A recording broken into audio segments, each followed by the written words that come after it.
Actually, I read a book called Dark Light by a Norwegian author called Mette Nuth, and she wrote about a book like it happens around 70 and something in Norway when they had the plague. So it's a story of a young girl about the age of 12 getting the plague and being removed from society to a plague hospital, and like basically having to learn all the values in life within those 2 years while her fingers are dropping off and there's only death around her and she's trying to find out.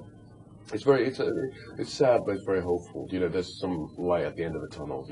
So she's trying to kind of like find her God, something to believe in within that realm of just death and dying and people losing their faith in life in general. So I find that really inspiring, and I wrote a song called Dark Light. And then at the end of the day, we have a couple of different ideas, but we thought that as this new album was the first properly released album in the States, Southern America, Canada, Australia, New Zealand, Japan.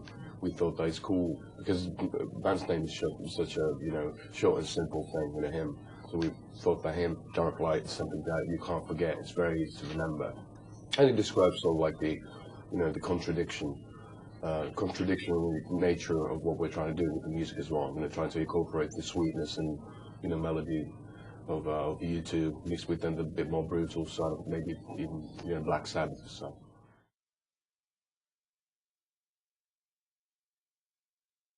It did back in the day. We started off as His Infernal Majesty, wanted like a really spooky name in the vein of Black Sabbath, and we played this like 70s rip-off type of thing with wearing bell bottoms and all that. And then we shortened it up, and we had a bit of a name at the club circuit in Finland, in Helsinki. So we thought that it's more useful to use the same name when we started working on the real proper band. And actually, I just met Ollie a few months ago, and he said that His Infernal Majesty is an absolutely fantastic title for a band. So now I'm starting to believe in it again.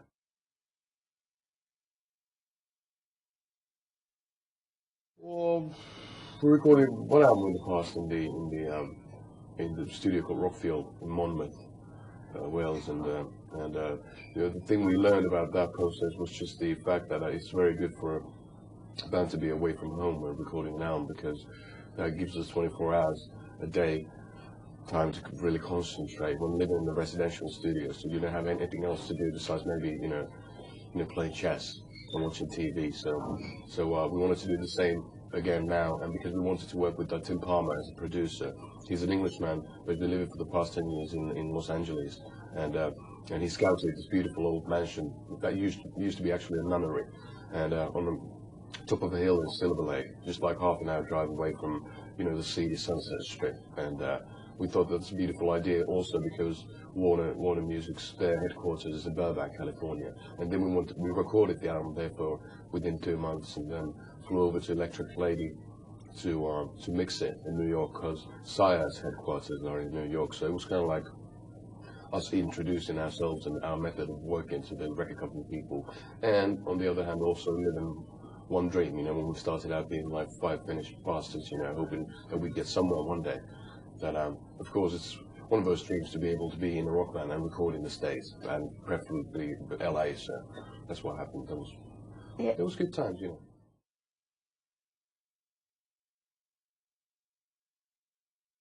Well, kind of. I think more actually. It's hard to say.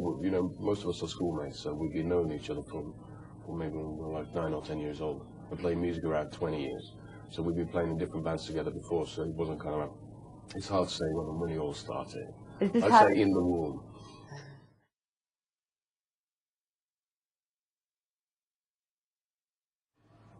We never set any goals. I think that every day is a goal in itself, just to wake up in the morning and try to get something done. So in that sense, yeah, it's cool. I never had the possibility of traveling before, and it's nice to go to different places, meeting different people, making friends all around the world, and going to cool restaurants and bars, and it's good fun.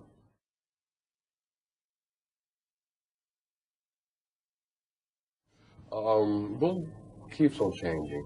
At times we're very dramatic and inanimate, and at times we're really just pure Iggy Pop and the Stooges kind of, rock your socks off kind of, sweat, blood and tears kind of thing. So it keeps on changing. We're pretty young as a band anyway. We play maybe 400 gigs together, But still, you know, it's nice that it still develops and things keep on changing. We just had a new lighting technician, so the visuals are really different from what we've done before.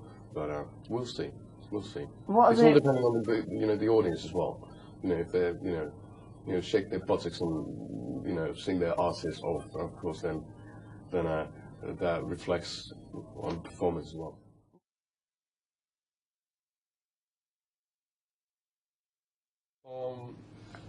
We, for some reason, have been very well known of gaining the attention of very kind of goth-influenced young people, especially girls. So I'd say that there's probably plenty of people dressed in black and wearing too much black eyeliner than they should be.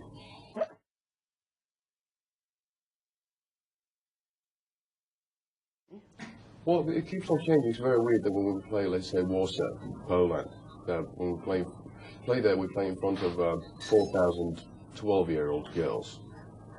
And then in like certain areas in the world, you know, like let's say when we play Nottingham, there's like people made from 16 to 40 and more like rockers, and then skate kids and a couple of goths every year, you know, here and there.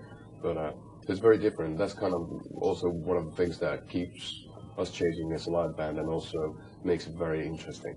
Because somewhere we're considered being like pop idol, somewhere we're underground band, and somewhere we're something in between. So